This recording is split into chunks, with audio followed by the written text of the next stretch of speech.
Unified 911, anong matutulong namin sa'yo? Anya ti maitulong mi ken kapo. Anong may tatabang ko sa Unsay imo? akong ikatabang nimo? Ngini makadabang namisal ka no.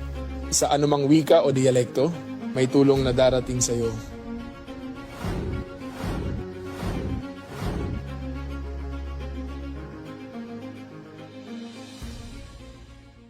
Lilingkod sa bawat Pilipino at magbibigay ng tamang impormasyon para sa tahimik at maayos na Pilipinas. Police News Network, alagad ng batas, tagapagtaguyod ng balitang pulis, sandigan ng mamamayan, patnubay ng katotohanan. Kampo Krame, maghahatid ng pinakahuling kaganapan at nagbabagang balita. Ito ang PNN Police News Network. At ngayon, ang inyong mga tagapagbalita. Magandang araw, Bagong Pilipinas. Ako ang inyong alagad ng batas, tagataguyod ng Balitang Pulis, Patrolwoman Maria Danica Bungo mula sa Regional Mobile Force Battalion ng NCRPO. Maghahatid sa inyo ng tamang balita, kwento ng pulis at serbisyo para sa mamamayan.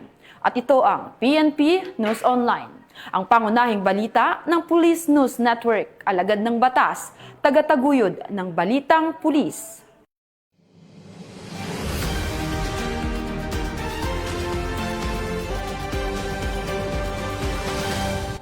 Narito ang mga balitang hatid ng ating PNN correspondents mula sa iba't ibang panig ng bansa.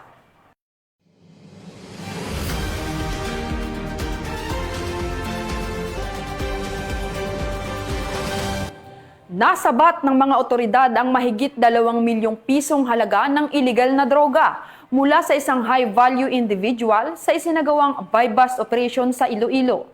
Nakatutok dyan si Patrolwoman Raiza Valencia.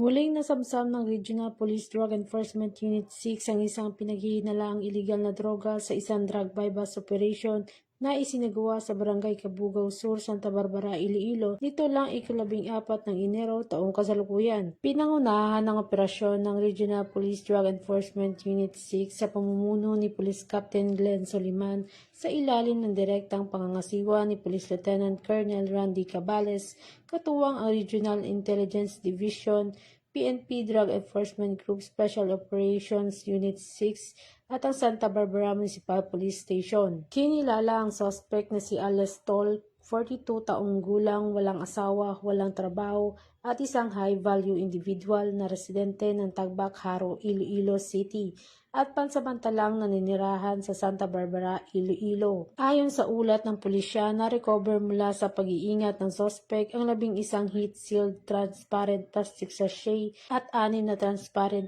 plastic sachet na naglalaman ng hinilang shabu, buy-bust money at iba't pang non-drug items. Nasamsam ang humigit kumulang 410 gramo ng pinaghihinalaang shabu na may kabuwang tinatayang halos 2,788,000 pesos ang halaga ng nasamsam na iligal na droga. Patuloy ang investigasyon ng mga otoridad habang inihahanda ang kaukulang kaso laban sa suspect dahil sa paglabag sa RA 9165 o Comprehensive Dangerous Drugs Act of 2002. Pinuri naman ng Philippine National Police ang matagumpay na operasyon bilang bahagi ng patuloy na kampanya laban sa iligal na droga sa rehiyon. Mula dito sa Western Visayas, ako yung Police News Network Correspondent, Patrolwoman Raiza Valencia, alagad ng batas, tagataguyod ng Balitang Pulis.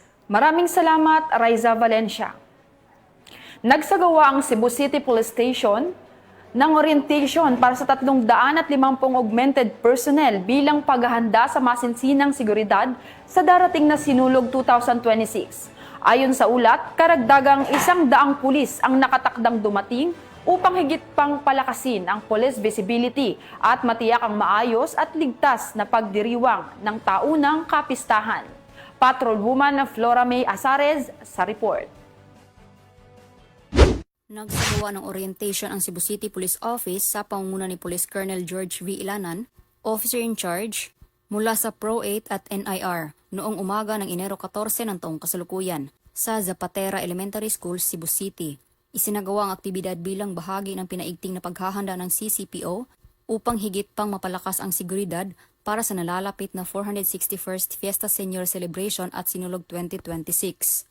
Formal na sinimulan ang programa sa pamamagitan ng panalangin na sinundan ng welcome remarks ni Police Lieutenant Colonel Miguel B. Andeza, Deputy City Director for Operations ng CCPO. Isinagawa rin ang presentasyon ng tropa na pinangunahan ni Police Major Miles B. Damoslog, Officer in Charge ng CARMU, bilang bahagi ng pagtanggap sa mga augmentation forces. Aabot sa 350 augmented personnel ang dumalo sa orientation na binubuo ng 300 mula sa Pro 8 at 50 mula sa Siquijor Police Provincial Office, NIR. Bukod dito, inaasahan ang pagdating ng karagdagang 100 personnel mula sa Negros Oriental Police Provincial Office bago ang aktual na deployment upang higit pang mapalakas ang puwersa ng CCPO para sa Sinulog 2026. Sa kanyang mensahe, ipinaaabot ni Police Colonel George V. Ilanan ang kanyang taus-pusong pasasalamat at mainit na pagtanggap sa mga augmentation forces. Binigyang diin din niya ang kahalagahan ng disiplina, profesionalismo, koordinasyon at dedikasyon sa tungkulin upang matiyak ang isang mapayapa, maayos at matagumpay na pagdiriwang ng Sinulog 2026. Mula dito sa Central Visayas, ako ay inyong Police News Network Correspondent, Patrolwoman Torami Asares, alagad ng batas, tagataguyod ng Balitang Pulis. Maraming salamat, Patrolwoman Asares. Hawak na ng mga otoridad ang 7 individual na sangkot sa pagnanakaw sa Alpha Mart sa Jaén, Nueva Ecija. Alamin ang detalye ng report mula kay Patrolwoman Adrian Dayao. Isang mabilis na aksyon ang sinagawa ng mga tauhan ng Nueva Ecija Police Provincial Office na nagresulta sa pagkaka-arrest ng 7 individual na sangkot sa pagnanakaw sa isang Alpha Mart sa bayan ng Jaén sa Nueva Ecija. Ayon sa Nueva Ecija Police Provincial Office, naganap ang insidente noong Enero 12, taong kasalukuyan sakay ng isang L300 van where saan pinasok ng mga sospek ang establishmento matapos sirain ang roll-up door nito.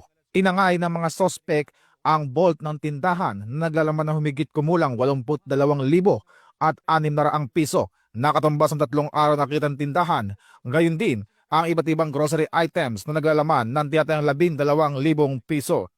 Agad na nagsagawa ng follow-up operation ng mga operatiba ng Jaén Municipal Police Station sa pakikipag-ugnayan sa Bulacan Police Provincial Office at National Capital Region Police Office sa tuloy-tuloy na pagsusuri sa mga kuha ng CCTV na tukoy ng pulisya ang pinagtataguan ng mga suspect sa barangay Greater Lagro, Novaliches, Quezon City. Sa loob lamang ng 6 na oras mula na naganap ang insidente, matagumpay na naaresto ang 7 suspect at nabawi ang mga ninakaw na gamit.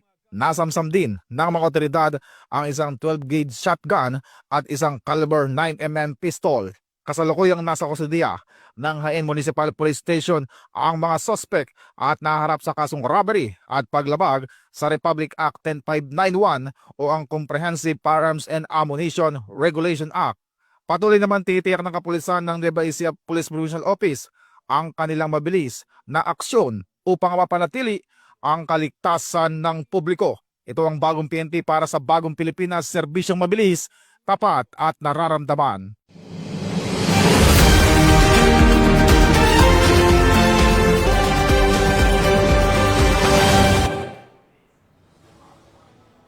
Ipinagkaloob ng Philippine National Police ang pangakong mabilis, patas at tapat na investigasyon sa kasong inihain laban sa isang PNP personnel kaugnay ng umano'y sexual assault. Ang report mula kay Patrolwoman Fe Octaviano.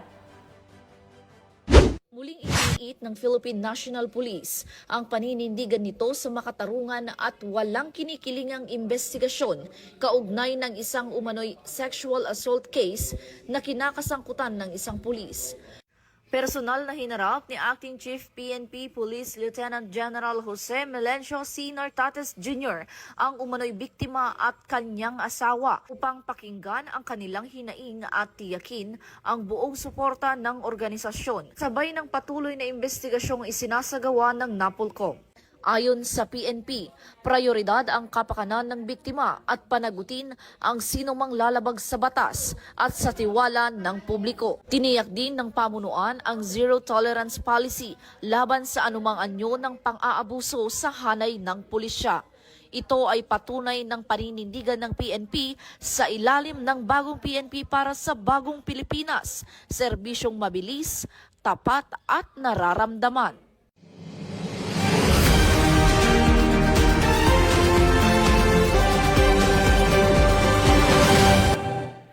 Nakulungan ng bagsak ng isang babaeng Chinese matapos matuklasang peke ang driver's license na iprinisinta niya upang dalawin ng kaibigang nakakulong sa Criminal Investigation and Detection Unit Facility sa Quezon City. Nakatutok dyan si Patrolwoman Don Brosas. Parehas ngayon ang isang babaeng Chinese matapos matuklasang peke ang driver's license na iprinisinta nito upang dalawin ang kaibigang nakakulong sa Criminal Investigation and Detection Unit Facility ng Quezon City.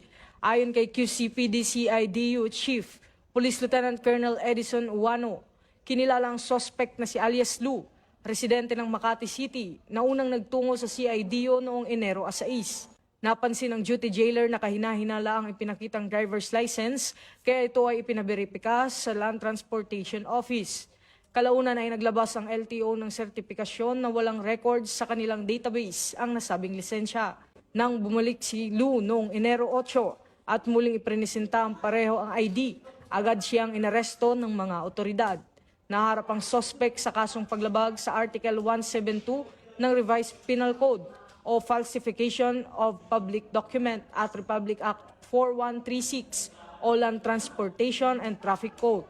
Nagpaalala naman si QCPD Acting District Director Police Colonel Randy Glenn Silvio na may katapat na parusa ang paggamit ng peking ID, lalo na sa mga opisyal na transaksyon. Ito ang bagong PNP para sa bagong Pilipinas. Serbisyong mabilis, tapat at nararamdaman.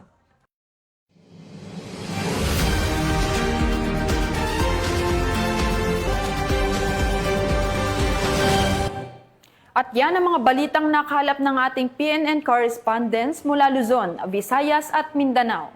Sa ngalan ng pamunuan ng Philippine National Police, sa pangunguna ni Acting Chief PNP, Police Lieutenant General Jose Melencio Nartates Jr.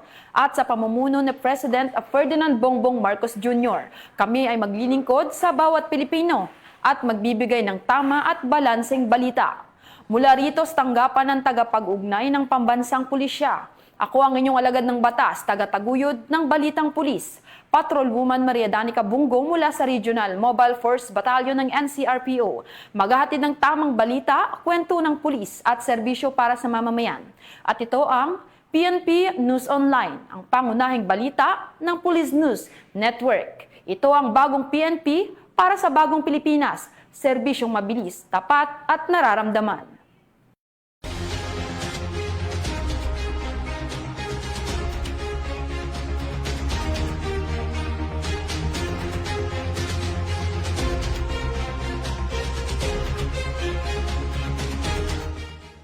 Police News Network, alagad ng batas, tagapagtaguyod ng balitang pulis.